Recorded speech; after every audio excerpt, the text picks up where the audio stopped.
नमस्कार साथियों, मैं अनीता श्रीवास्तव आपका हार्दिक अभिनंदन करती हूँ। श्रीमद् वाल्मीकि रामायण में आज का प्रसंग है पंचाप्सर तीर्थ एवं मांडकर्णी मुनि की कथा। विभिन्न आश्रमों में घूमकर श्री राम आदि का सुतीक्ष्ण के आश्रम में आना, वहां कुछ काल तक रहकर उनकी आज्ञा से अगस्त्य के भाई तथा अगस्त्य के आश्रम पर जाना तथा अगस्त्य के प्रभाव का वर्णन। तदंतर आगे आगे श्री राम चले। बीच में परम सुंदरी सीता चल रही थी और उनके पीछे हाथ में धनुष लिए लक्ष्मण चलने लगे। सीता के साथ वे दोनों भाई भांति भांति के पर्वतीय शिखरों, वनों तथा नाना प्रकार की रमणीय नदियों को देखते हुए अग्रसर होने लगे। उन्होंने देखा कहीं नदियों के तटों पर सारस और चक्रवाक विचर रहे हैं और कहीं खिले हुए कमलों और जलचर पक्षियों से युक्त सरोवर शोभा पाते हैं। कहीं चितकबरे मृगयूथ बांधे चले जा रहे थे, कहीं बड़े बड़े सींग वाले मदबत्त भैंसे तथा बढ़े हुए दांत वाले जंगली सुअर और वृक्षों के वैरी दंतार हाथी दिखाई देते थे।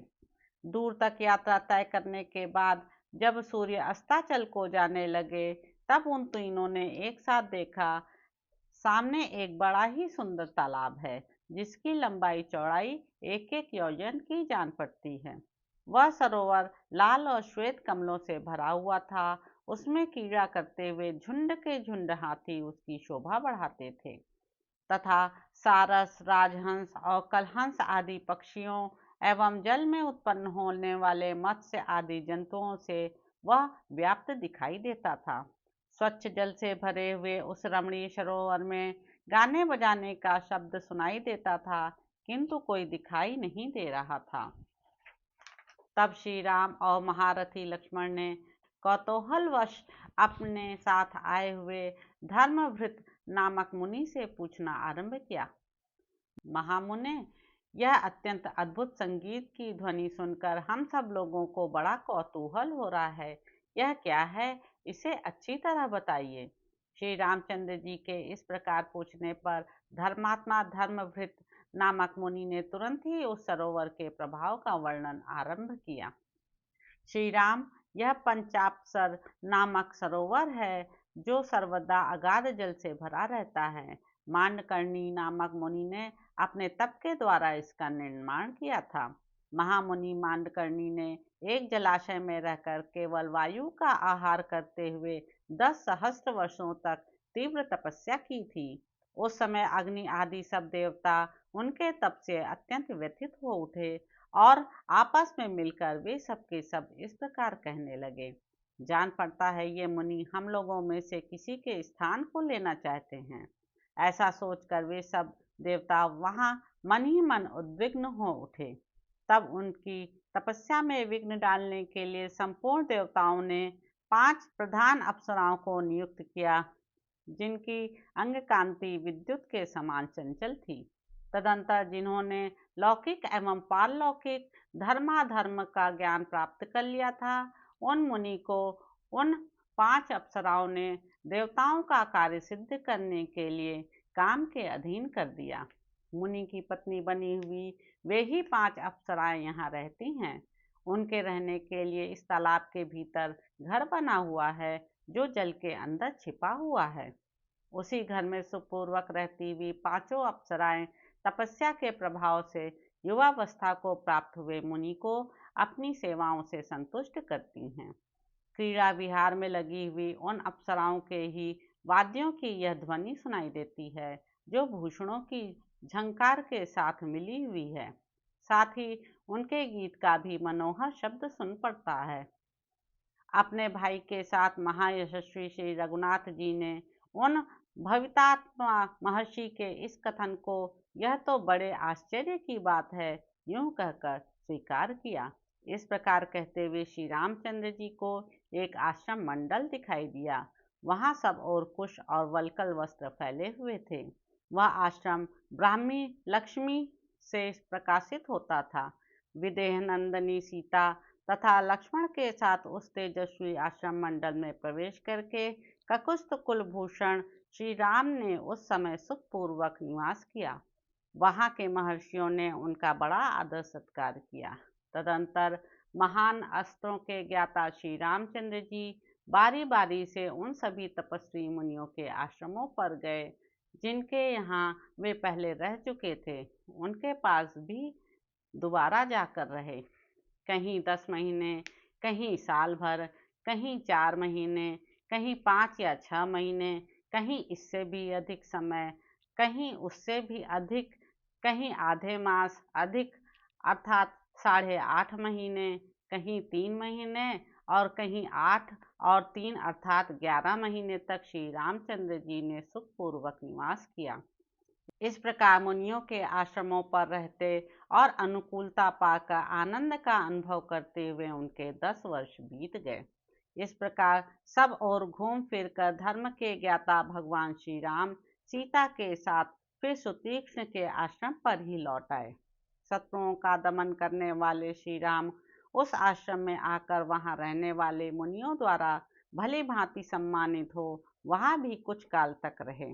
उस आश्रम में रहते हुए श्री राम ने एक दिन महामुनि सुतीक्ष्ण के पास बैठकर विनीत भाव से कहा, भगवान, मैंने प्रतिदिन बातचीत करने वाले लोगों के मुंह से सुना है कि इस वन में कहीं मुनिश्रेष्ठ अगस्त्य जी निवास करते हैं, किंतु इस वन की विशालता के कारण मैं उस स्थान को नहीं जानता हूँ।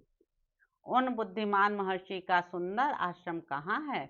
मैं लक्ष्मण और सीता के साथ भगवान अगस्त्य को प्रसन्न करने के लिए उन मुनीश्वर को प्रणाम करने के उद्देश्य से उनके आश्रम पर जाऊं। यह महान मनोरथ मेरे हृदय में चक्कर लगा रहा है। मैं चाहता हूं कि स्वयं भी मुनिवर अगस्त्य की सेवा करूं।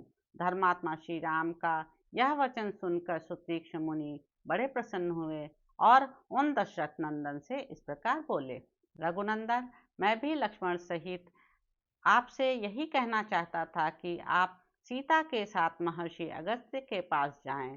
सौभाग्य की बात है कि इस समय आप स्वयं ही मुझसे वहां जाने के विषय में पूछ रहे हैं। श्री राम, महामुनि अगस्त्य जहाँ रहते हैं उस आश्रम का पता मैं अभी आपको बताए देता हूँ। तात, इस आश्रम से 4 योजन दक्षिण चले जाइए, वहां आपको अगस्त्य के भाई का बहुत बड़ा एवं सुंदर आश्रम मिलेगा। वहां के वन की भूमि प्रायः समतल है तथा पिप्पली का वन उस आश्रम की शोभा बढ़ाता है। वहां फूलों और फलों की बहुतायत है। नाना प्रकार के पक्षियों के कलरवों से गूंजते हुए उस रमणीय आश्रम के पास भांति भांति के कमल मंडित सरोवर हैं जो स्वच्छ जल से भरे हुए हैं। हंस और कारंडव आदि पक्षी उनमें सब ओर फैले हुए हैं तथा चक्रवाक उनकी शोभा बढ़ाते हैं। श्री राम, आप एक रात उस आश्रम में ठहर कर प्रातःकाल उस वन खंड के किनारे दक्षिण दिशा की ओर जाएं। इस प्रकार 1 योजन आगे जाने पर अनेकानेक वृक्षों से सुशोभित वन के रमणीय भाग में अगस्त्य मुनि का आश्रम मिलेगा। वहां विदेह नंदनी सीता और लक्ष्मण आपके साथ सानंद विचरण करेंगे। क्योंकि बहुसंख्यक वृक्षों से सुशोभित वह वन प्रांत बड़ा ही रमणीय है। महामते, यदि आपने महामुनि अगस्त्य के दर्शन का निश्चित विचार कर लिया है तो आज ही वहां की यात्रा करने का भी निश्चय करें। मुनि का यह वचन सुनकर भाई सहित श्री रामचंद्र जी ने उन्हें प्रणाम किया और सीता तथा लक्ष्मण के साथ अगस्त्य जी के आश्रम की ओर चल दिए। मार्ग में मिले हुए विचित्र विचित्र वनों, मेघमाला के समान पर्वतमालाओं, सरोवरों और सरिताओं को देखते हुए वे आगे बढ़ते गए। इस प्रकार सुतीक्ष्ण के बताए हुए मार्ग से सुखपूर्वक चलते चलते श्री रामचंद्र जी ने अत्यंत हर्ष में भरकर लक्ष्मण से यह बात कही, सुमित्रानंदन, निश्चय ही यह पुण्य कर्मों का अनुष्ठान करने वाले महात्मा अगस्त्य मुनि के भाई का आश्रम दिखाई दे रहा है। क्योंकि सुतीक्ष्ण जी ने जैसा बतलाया था उसके अनुसार इस वन के मार्ग में फूलों और फलों के भार से झुके हुए सहस्त्रों परिचित वृक्ष शोभा पा रहे हैं। इस वन में पकी हुई पीपलियों की यह गंध वायु से प्रेरित होकर सहसा इधर आई है, जिससे कटुरस का उदय हो रहा है। जहाँ तहाँ लकड़ियों के ढेर लगे दिखाई देते हैं और वैदूर्य मणि के समान रंग वाले कुछ कटे हुए दृष्टिगोचर होते हैं। यह देखो, जंगल के बीच में आश्रम की अग्नि का धुआं उठता दिखाई दे रहा है, जिसका अग्रभाग काले मेघों के ऊपरी भाग सा प्रतीत होता है। यहाँ के एकांत एवं पवित्र तीर्थों में स्नान करके आए हुए ब्राह्मण स्वयं चुनकर लाए हुए फूलों से देवताओं के लिए पुष्पोहार अर्पित करते हैं। सौम्य, मैंने सुतीक्ष्ण जी का कथन जैसे सुना था, उसके अनुसार यह निश्चय ही अगस्त्य जी के भाई का आश्रम होगा। इन्हीं के भाई पुण्यकर्मा अगस्त्य जी ने समस्त लोगों के हित की कामना से मृत्यु स्वरूप वातापी और इलवल का वेग पूर्वक दमन करके इस दक्षिण दिशा को शरण लेने के योग्य बना दिया। एक समय की बात है, यहाँ क्रूर स्वभाव वाला वातापी और इलविल, ये दोनों भाई एक साथ रहते थे। ये दोनों महान असुर ब्राह्मणों की हत्या करने वाले थे। निर्दयी इलवल ब्राह्मण का रूप धारण करके संस्कृत बोलता हुआ जाता और श्राद्ध के लिए ब्राह्मणों को निमंत्रण दे आता था। फिर मेष का रूप धारण करने वाले अपने भाई वातापी का संस्कार करके श्राद्ध कल्पोक्त विधि से ब्राह्मणों को खिला देता था। वे ब्राह्मण जब भोजन कर लेते, तब इलविल उच्च स्वर से बोलता, वातापे निकलो। भाई की बात सुनकर वातापी भेड़ के समान में करता हुआ उन ब्राह्मणों के पेट फाड़ फाड़ कर निकल आता था। इस प्रकार इच्छानुसार रूप धारण करने वाले उन मांसभक्षी असुरों ने प्रतिदिन मिलकर सहस्त्रों ब्राह्मणों का विनाश कर डाला। उस समय देवताओं की प्रार्थना से महर्षि अगस्त्य ने श्राद्ध में शाक रूपधारी उस महान असुर को जानबूझकर भक्षण किया। तदंतर श्राद्ध कम संपन्न हो गया। ऐसा कहकर ब्राह्मणों के हाथ में अवने जन का जल दे इलविल ने भाई को संबोधित करके कहा, निकलो। इस प्रकार भाई को पुकारते हुए उस ब्राह्मण घाती असुर से बुद्धिमान मुनिश्रेष्ठ अगस्त्य ने हंसकर कहा, जिस जीव शाक रूपधारी तेरे भाई राक्षस को मैंने खाकर पचा लिया, वह तो यमलोक में जा पहुंचा है। अब उसमें निकलने की शक्ति कहाँ है। भाई की मृत्यु को सूचित करने वाले मुनि के इस वचन को सुनकर उस निशाचर ने क्रोधपूर्वक उन्हें मार डालने का उद्योग आरंभ किया। उसने ज्यों ही द्विजराज अगस्त्य पर धावा बोला, त्यों ही उद्दीप्त तेज वाले उन मुनि ने अपनी अग्नितुल्य दृष्टि से उस राक्षस को दग्ध कर डाला। इस प्रकार उसकी मृत्यु हो गई। ब्राह्मणों पर कृपा करके जिन्होंने वह दुष्कर कर्म किया था, उन्हीं महर्षि अगस्त्य के भाई का यह आश्रम है, जो सरोवर और वन से सुशोभित हो रहा है। श्री रामचंद्र जी लक्ष्मण के साथ इस प्रकार बातचीत कर रहे थे। इतने में ही सूर्यदेव अस्त हो गए और संध्या का समय हो गया।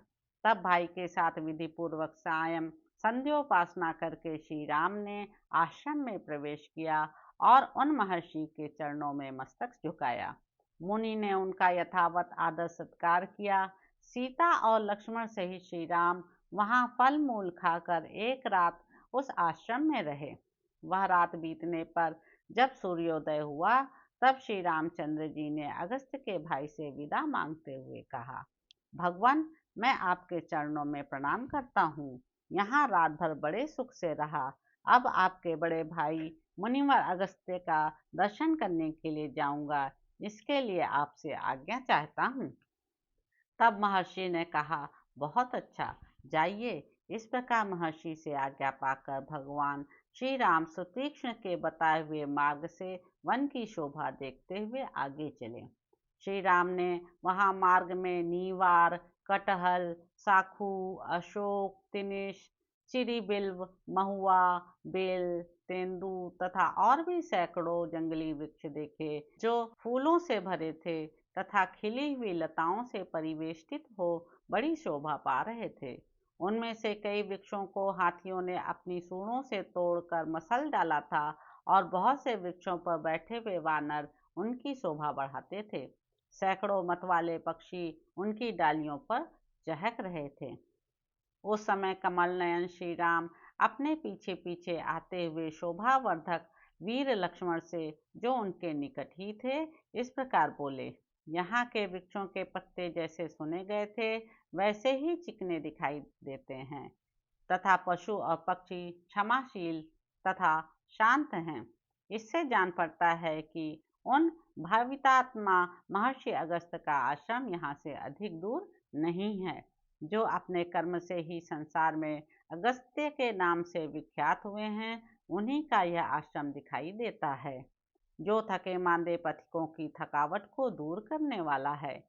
इस आश्रम के वन यज्ञ याज्ञ संबंधी अधिक धूमों से व्याप्त हैं। चीर वस्त्रों की पंक्तियां इसकी शोभा बढ़ाती हैं। यहाँ के मृगों के झुंड सदा शांत रहते हैं तथा इस आश्रम में नाना प्रकार के पक्षियों के कलरव गूंजते रहते हैं। जिन पुण्य कर्मा महर्षि अगस्त्य ने समस्त लोगों की हित कामना से मृत्यु स्वरूप राक्षसों का वेग पूर्वक दमन करके इस दक्षिण दिशा को शरण लेने के योग्य बना दिया तथा जिनके प्रभाव से राक्षस इस दक्षिण दिशा को केवल दूर से भयभीत होकर देखते हैं, इसका उपभोग भी नहीं करते, उन्हीं का यह आश्रम है। पुण्य कर्मा महर्षि अगस्त्य ने जब से इस दिशा में पदार्पण किया है, तब से यहाँ के निशाचर वैर रहित और शांत हो गए हैं। भगवान अगस्त्य की महिमा से इस आश्रम के आसपास निर्वैरता आदि गुणों के संपादन में समर्थ तथा क्रूर कर्मा राक्षसों के लिए दुर्जय होने के कारण यह संपूर्ण दिशा नाम से भी तीनों लोकों में दक्षिणा ही कहलाई, इसी नाम से विख्यात हुई तथा इसे अगस्त्य की दिशा भी कहते हैं। एक बार पर्वत श्रेष्ठ विंध्य सूर्य का मार्ग रोकने के लिए बढ़ा था, किंतु महर्षि अगस्त्य के कहने से वह नम्र हो गया। तब से आज तक निरंतर उनके आदेश का पालन करता हुआ वह कभी नहीं बढ़ता। वे दीर्घायु महात्मा हैं, उनका कर्म तीनों लोकों में विख्यात है। उन्हीं अगस्त्य का यह शोभा संपन्न आश्रम है, जो विनीत मृगों से सेवित है। ये महात्मा अगस्त्य जी संपूर्ण लोकों के द्वारा पूजित तथा सदा सज्जनों के हित में लगे रहने वाले हैं। अपने पास आए हुए हम लोगों को वे अपने आशीर्वाद से कल्याण के भागी बनाएंगे। सेवा करने में समर्थ सौम्य लक्ष्मण, यहाँ रहकर मैं उन महामुनि अगस्त्य की आराधना करूँगा और वनवास के शेष दिन यहीं रहकर बिताऊँगा। देवता, गंधर्व, सिद्ध और महर्षि यहाँ नियमित आहार करते हुए सदा अगस्त्य मुनि की उपासना करते हैं।